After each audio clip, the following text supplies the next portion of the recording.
Will Dupree here in the KXAN live studio broadcasting from Austin. We have an update from Governor Greg Abbott about the state's response to COVID-19. Let's take a listen.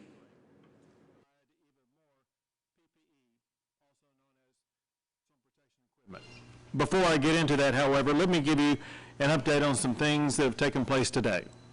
Earlier today, I had a telephone conference with all the governors, along with Vice President Pence, with HHS CMS Director Seema Verma, with the head of the FEMA, Gaynor, with Secretary of Treasury Mnuchin, as well as with Dr. Deborah Birx, who is the White House doctor in charge of the coronavirus response. First, some information provided by Dr. Birx. After looking at data and information that have been compiled over the past few days, she said this. She said that it is clear from the data that mitigation efforts are working.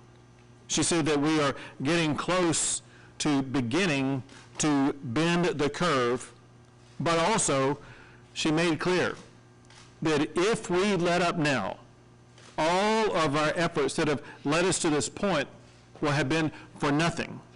As a result, we must continue the distancing led to this early successful effort.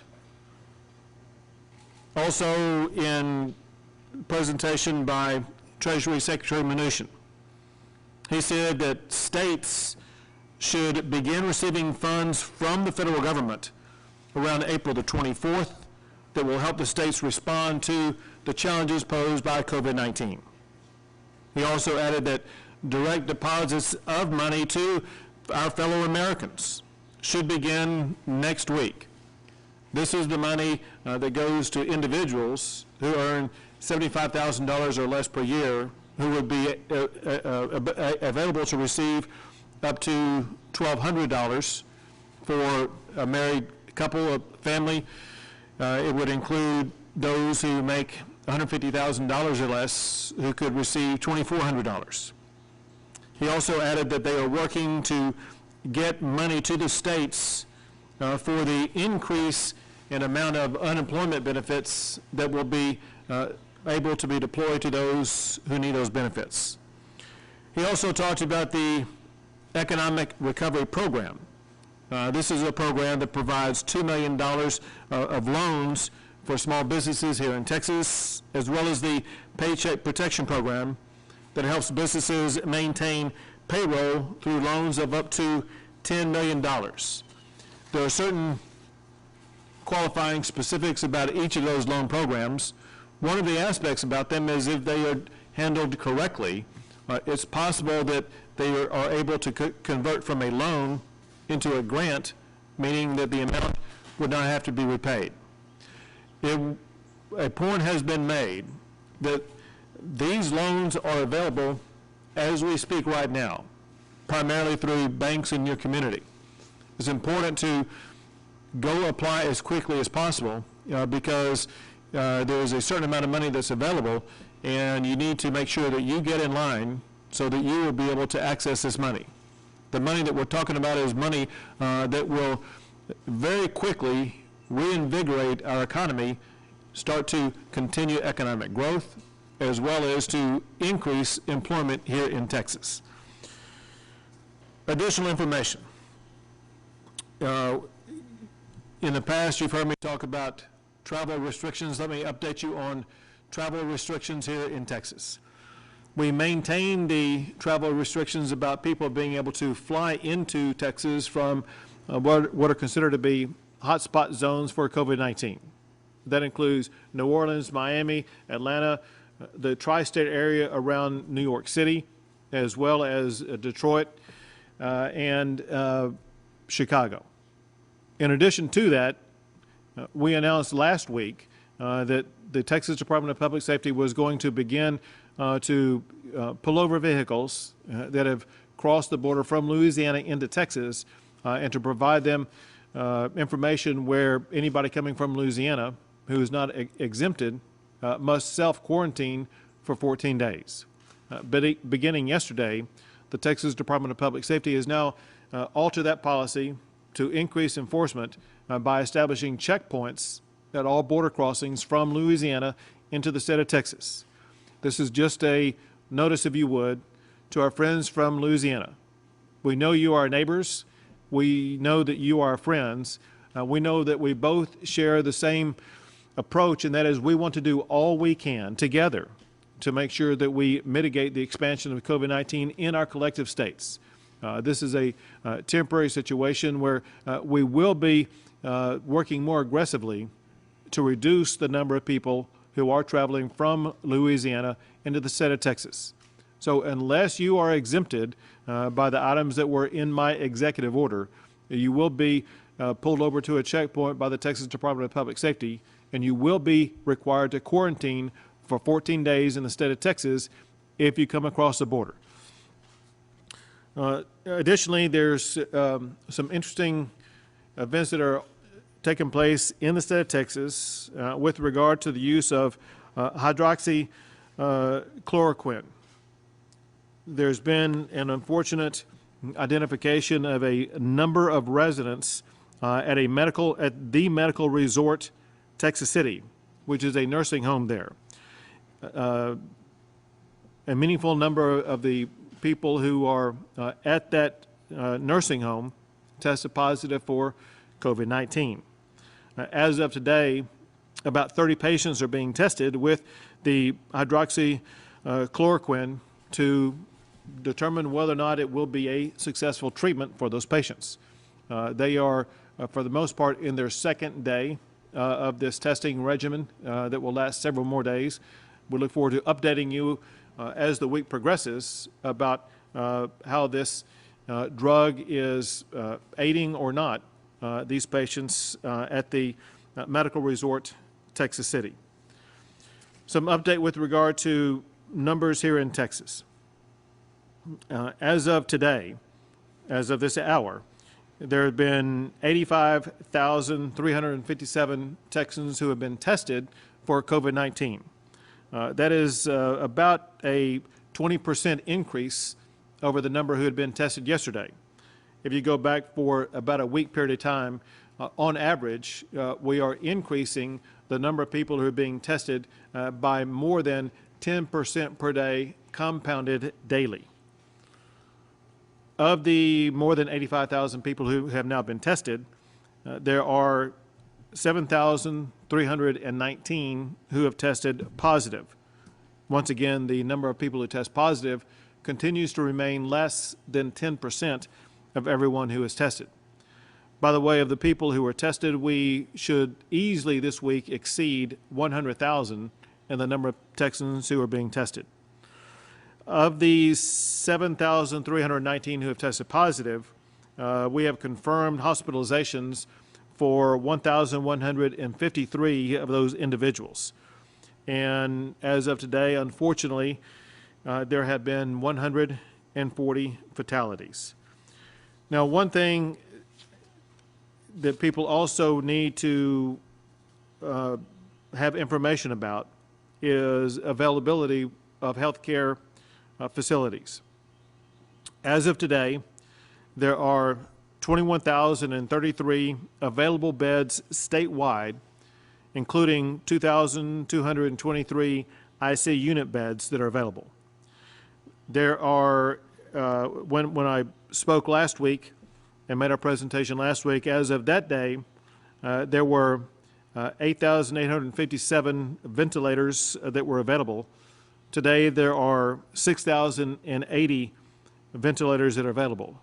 That is not including 7,350 anesthesia machines with vents that could be used if needed.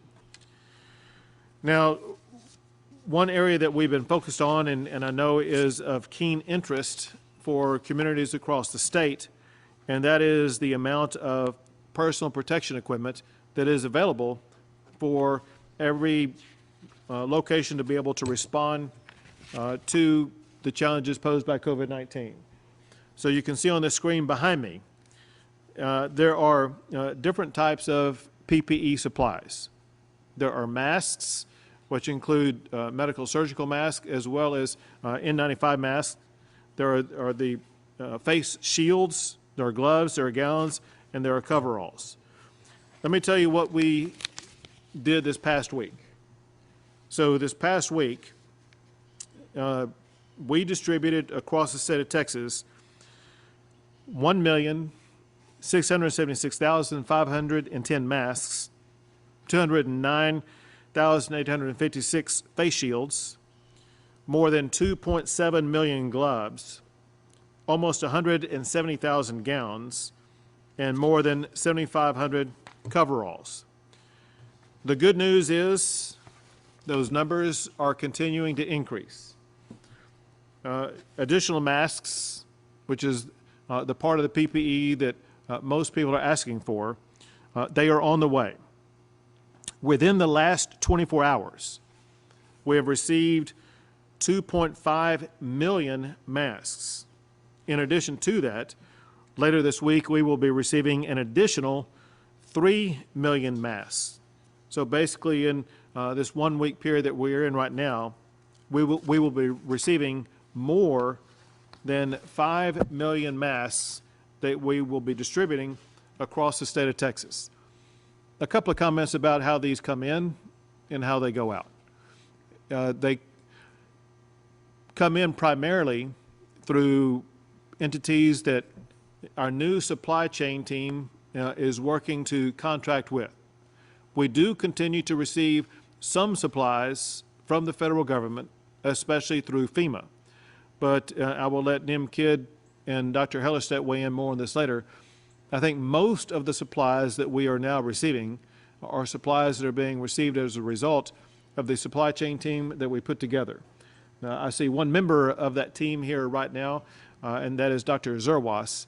I'm not seeing Keith. Is Keith here? He's working. He's making purchases as we speak, which is exactly what we need him to do. But I do want Keith and the entire team that has been working on the supply chain, you have no idea the hours they are working. It seems like they are working for 24 hours a day, and they are dealing with entities across the entire globe. And it's so gratifying to see their hard work begin to bear fruit. Importantly, as these items are distributed, we make sure, as Dr. Hellerstedt will make clear here in a second, but we distribute them primarily to healthcare facilities across the state of Texas that need access to them. And this is in addition to the supplies that those healthcare facilities are already being able to get on their own through their pre-existing supply chains that these hospitals and other healthcare providers had in existence before the outbreak of COVID-19. Very importantly, I want to emphasize a couple of things, and that is one thing that has helped the supply chain strike force achieve these great results is a portal that exists where so many people across the state, across the nation, and across the entire globe have provided information that leads to access for more supplies. That portal is www.texas.gov. That's www.texas.gov. If you have or know of supplies the state of Texas could use for us to distribute across the state, especially to our healthcare providers and first responders who need the personal protection equipment, please log into that site. Let us know about the supplies that you have. I will tell you this also. One thing that the state is benefiting from is volunteer nurses and doctors and healthcare providers that are needed to help respond to the challenge of COVID-19. At that very same site, volunteers who want to assist, especially in providing healthcare services, can find a link on there where you can click on and volunteer. Again, that is at www.texas.gov. And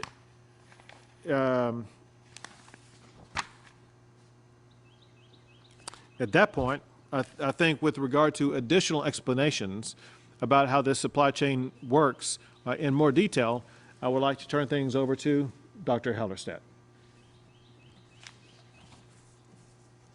Thank you, Governor Abbott. I'm John Hellerstedt, Morissette. I'm the Commissioner for the Texas Department of State Health Services. I want to talk a little bit about how we have prioritized the distribution of the personal protective equipment that we have obtained through the state through the various mechanisms that the governor related to. So we wanted to set out a set of priorities, since the amounts that we had were not the amounts that had been available in the past, clearly because of COVID-19, the need, the demand for these supplies came up just at the same time that in many ways ordinary supply was curtailed. So we did come up with priorities, and our priorities are listed here. The first sets hospitals or healthcare professionals in contact or treating confirmed COVID patients with potential for high loss of life. Those individuals who are taking care of those folks need to be protected against COVID-19, because oftentimes they're in a setting that is the most high-risk setting for the spread of COVID-19. And we did not want to lose hospital capacity due to essentially taking out the healthcare workforce.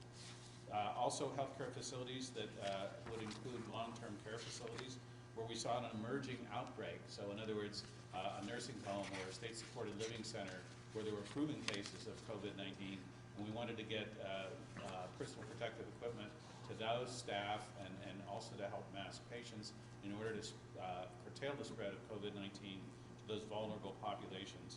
And we know that those vulnerable populations are at the most risk for poor outcomes for COVID-19. We also had as a priority facilities and EMS personnel that may encounter suspected cases or interface with vulnerable populations. And that could be other healthcare settings and hospitals that may not yet have a proven case of COVID-19. We supplied some to our emergency medical services personnel based on triage and the need that they might encounter someone that had respiratory issues. We had hospital staff for in-house testing and also for use in emergency departments. Long-term care facilities with a history of COVID were among our priorities, and then use for isolated step-down areas. In other words, where people who are recovering from COVID-19 may be recovering, but the staff that are taking care of them would need to be protected against COVID-19. Our next set of priorities were healthcare facilities, providers and first responders that have general patient encounters and needs. Also included other healthcare settings that were not necessarily caring for an inpatient need for COVID-19 or have an inpatient that had COVID-19.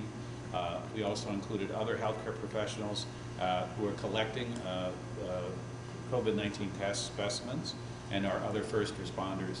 So with the supplies that we had, we were able to get some level of supplies to each of those priorities, although again, they are listed in a priority order, and so we went first with what we viewed to be the most critical needs. Thank you, Governor. Thank you, Doctor. Next, I would like to have Chief Mnuchin come up. Thank you, Governor. Quickly talk about how we are getting the PPE distributed. And first is, as the donations or the purchases come into our central warehouse, they're being split out in two formats. One is to go to the hospital preparedness programs. In the next few slides, you'll see maps of that. But the second, because we have such a large state and we want to be closer to need, we're using our Texas Military Department armories. From there, local governments and healthcare providers can submit a State of Texas Assistance for Request form, we call it a STAR, and we will fill those stars as the materials come in. Go to the next slide, and I think this is probably one of the most important slides in the deck. And this is how we talk about our federal reimbursement. There are two tracks here. One that we deal with normally during disaster is the FEMA Category B reimbursement. But the second is the larger pot of money. $2 billion has been available by Congress. I think it is important that we remind everybody, normally we remind our local governments, keep your receipts, keep your contracts, keep your invoices. In this case, every human that is spending money in response to COVID-19 needs to keep their invoices and the amounts of money that they're spending, where they're spending it, and what they're spending it on. As the federal government rolls out how their dollars will be distributed, it'll be very important that we have those accurately able to report. The next few slides actually talk about the parts of Texas that we're supplying. So you'll see the North Central Texas Regional Advisory Council, the amount of masks, face shields, gloves, gowns, and coveralls that from March 27th through yesterday have been distributed. Next slide will be for the Southeast Texas or the Houston area. Again, same numbers. Next slide. Piney Woods. Next slide. The border rack, and you can see how these racks are so large and to be closer to need. That's why we're enlisting the help of Texas Military Department and their armories. Next slide. And then I think we have one more. There we go. Governor, that's kind of all. Very good. Well, first I want to thank Chief Kidd and Dr. Hellerstedt for their tireless work. I know you all are working around the clock, and thank you for your efforts in organizing things like this in addition to all your other duties. Also, one thing I want to make clear, and that is these boxes that you see behind me are not just a haphazard grouping of boxes. The first row of boxes on those 3 pallets are boxes of gloves and gowns. The larger boxes behind that, there are 4 pallets of larger boxes that are wrapped in plastic. Those are the masks that have come in that we will be distributing beginning today across the entire state of Texas, in addition to those that will be coming in later on this week. And with all of that, we'll be happy to take a few questions.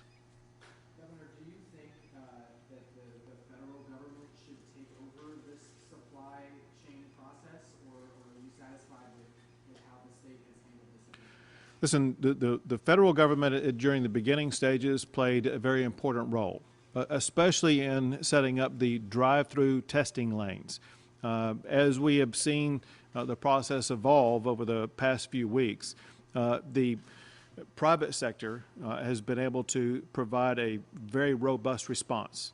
First, with regard to testing, this massive new amount of testing capability that's being provided largely through the private sector is one reason why we are able to increase the amount of tests so much. That includes these rapid 15-minute tests provided by Abbott Labs that Texas continues to receive a large portion of. In addition to that, the same thing goes with regard to access to PPE or personal protection equipment. And that is, there were supplies that pre-existed the onset of COVID-19. Some of it was in the national stockpile. Some of it was available in the private sector. A lot of it was quickly exhausted. Now that we have an effective supply chain organization working for the state of Texas, we've opened up a lot of new avenues through the private sector across the globe, now dramatically increasing our ability to acquire and disseminate PPE across the entire state of Texas.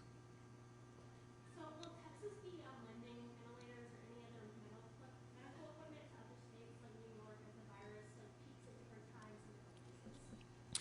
So Texas is always ready to step up and help out others, especially with regard to doing things like providing ventilators. Where Texas is on the rise in the number of people who test positive, as well as the increase in the number of people who are being hospitalized, we are a week or two behind states like California and New York. They had a more significant onset earlier than did the state of Texas. What we are preparing for in the state of Texas is increased numbers over the coming weeks of the people who are testing positive and of the people who are being hospitalized. And as you might imagine, our first obligation is to make sure that our fellow Texans are going to have access to the ventilators that may be needed. And so we continue to model, to make assessments, to be in contact with hospitals and doctors across the entire state of Texas, as well as talking to the national medical advisors like Dr. Birx about what they think we may need here in the state of Texas. And so if we make the assessment that we have 100% capability of meeting the healthcare needs for the people of the state of Texas, at that point in time, we would be able to help out other states.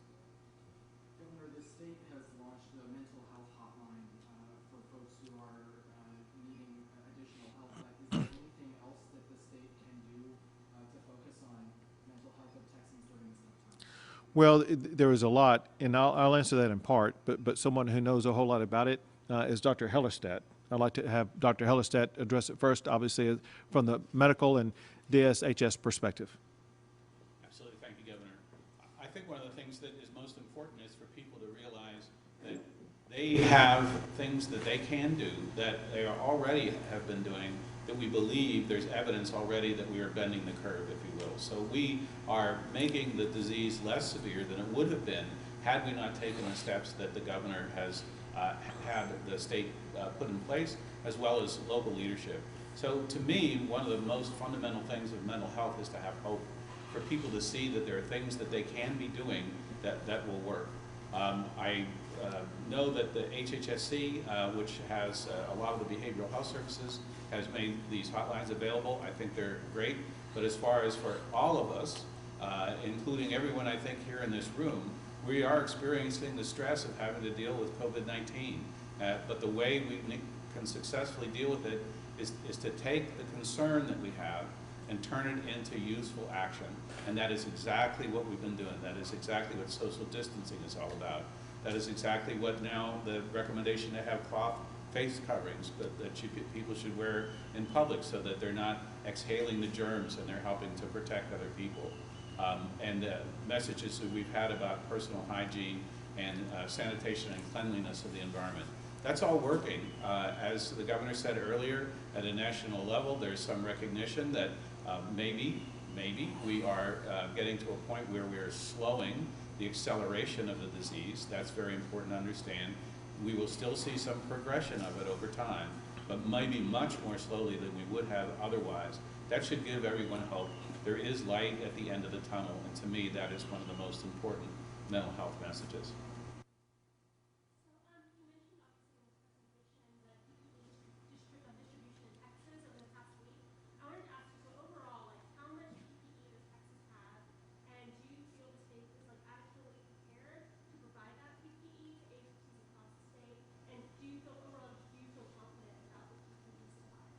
I feel more confident now than I ever have with regard to access to PPE supplies. What we have, for example, is the approximate 5,000 that we've aggregated over the past few days of face masks that we are distributing, which is more than enough for right now. What I know is additional supplies that are coming in. I know purchase orders that are out as we speak right now that could lead to a very substantial number coming in that I don't want to get ahead of things because I don't want to announce it until I have it in hand. But knowing the information that I have and the visibility of what is coming in, Texas looks to be very well supplied.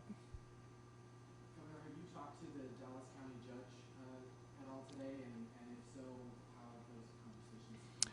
You know, it's very interesting because I've had multiple and very meaningful conversations with the Tarrant County judge, with the Denton County judge, with Bexar County judge, and I've maintained contact with the Dallas mayor, as well as mayors in the Dallas region, as well as Mayor Nirenberg in San Antonio, as well as maintaining, whether it be myself or our team, in communications with leadership in Harris County, as well as the smaller communities around the state of Texas.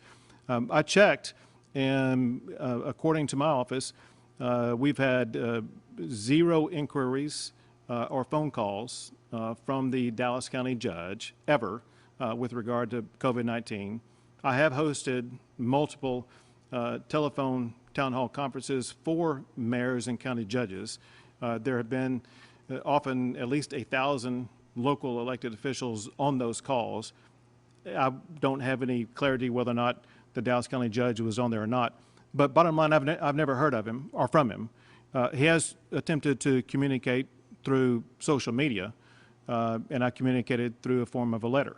I wanted to make clear that what happened in that instant, and that is, listen, a major general with the U.S. Army Corps of Engineers indicated that Clay Jenkins indicated to him, to the Major General, that he had no intention to use the Kay Bailey Hutchison facility in downtown Dallas.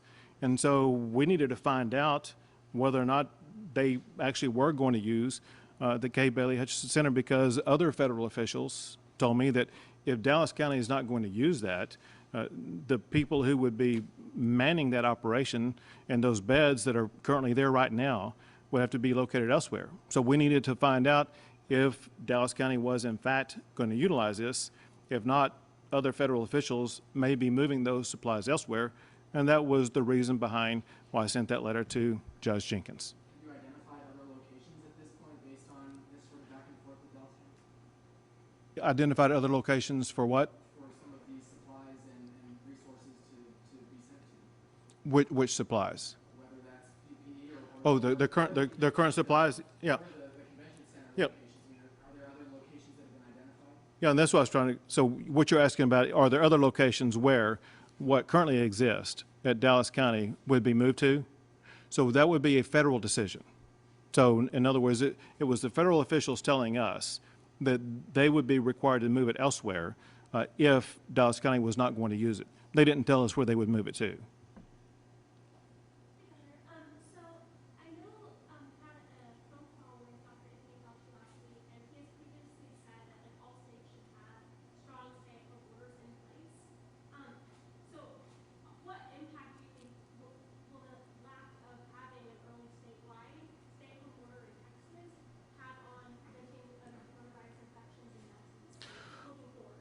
Right, and so based upon Dr. Fauci's comment about the importance of stay-at-home policies, I wanted to find out directly from him what his assessment was of the state of Texas and the center that we have in place. And he told me, Governor, what you have in Texas is perfectly fine.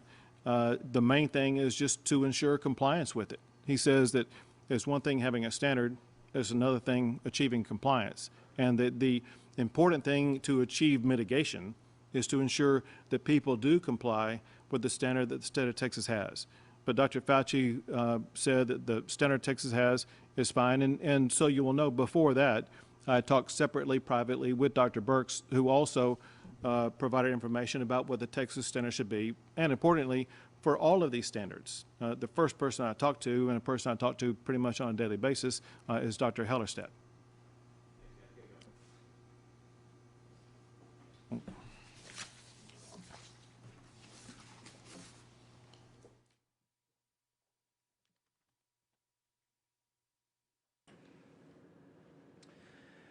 Will Dupree here, broadcasting from the Austin area. You've just seen a press conference get wrapped up right there with Governor Greg Abbott, as well as the Commissioner of the State Health Services, Dr. John Hellerstedt, and Nim Kidd, the Chief of the Texas Division of Emergency Management.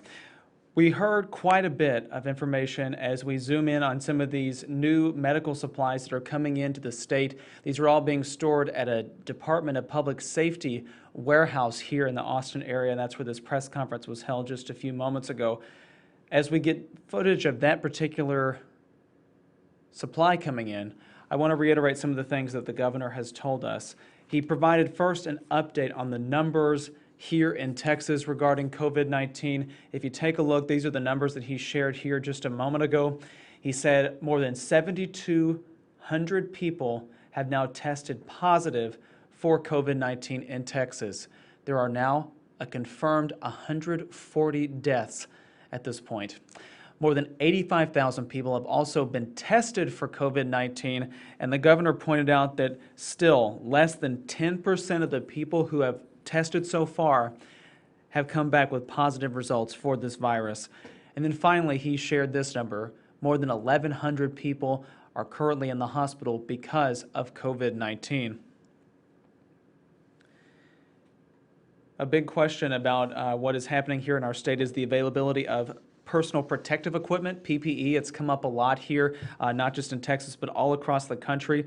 What the governor was just saying, though, is that he broke down how much PPE the state has given out at this point. So I'm just going to read these numbers out to you and try to follow along if you can.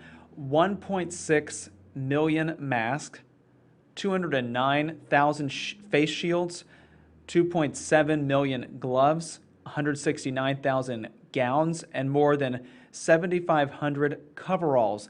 Those are the amounts of PPE supplies that the state of Texas has given to healthcare workers and healthcare facilities so far.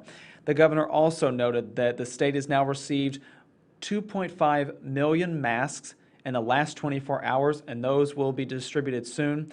He also says the state is expecting 3 million additional masks later this week.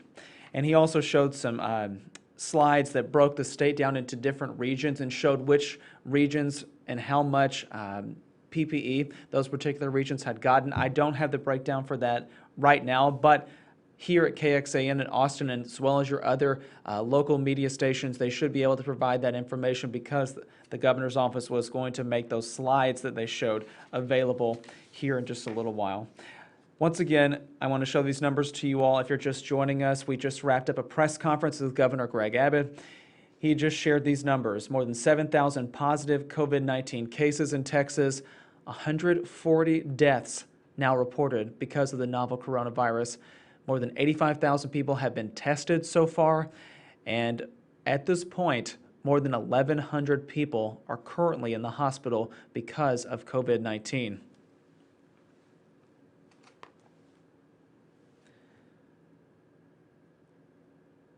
Seeing these numbers, it should make us all want to follow these kinds of guidelines. So the Centers for Disease Control and Prevention have put up these particular guidelines up to be able to protect not only yourself, but also others who are around you. So once again, we cannot reiterate these particular points enough, but take a look. This is the list of what the CDC says you can do to be a lot more safe. Number 1, clean your hands often. This means wash them with soap and water for at least 20 seconds. In my case, I've been singing happy birthday to myself twice to be able to get in that time constraint. Number 2 there, avoid close contact with other people. That means staying at home as much as possible and only going to do essential things like pick up groceries, fill up your car with gas, doing those types of activities because you really need to stay at home to be able to prevent the spread of this particular virus. Number 3 there, and this is the newest requirement or newest recommendation that the CDC has shared. That's to cover your mouth and nose when in public with a cloth face cover or mask when you're around other people. This is to not only protect you, but also to protect other people in case you are infected. We've seen that a lot of people who have contracted COVID-19 show no symptoms, so they may not have any reason to worry. Well, this, at least if you're going to be going out in public, will prevent you from getting someone else sick. But this does not take the place of social distancing and self-isolation, which we all should be doing. Finally there, cover your coughs and sneezes as you should always do, even when you're not in a pandemic situation like we are right now. And finally, clean and disinfect all the surfaces that you touch daily. That can be tables, countertops, toilet handles, doorknobs, all kinds of things. Think about everything you touch in a day and try to clean and disinfect those particular areas whenever you're at home. So once again, take a look at these guidelines that the CDC is now recommending to protect yourself.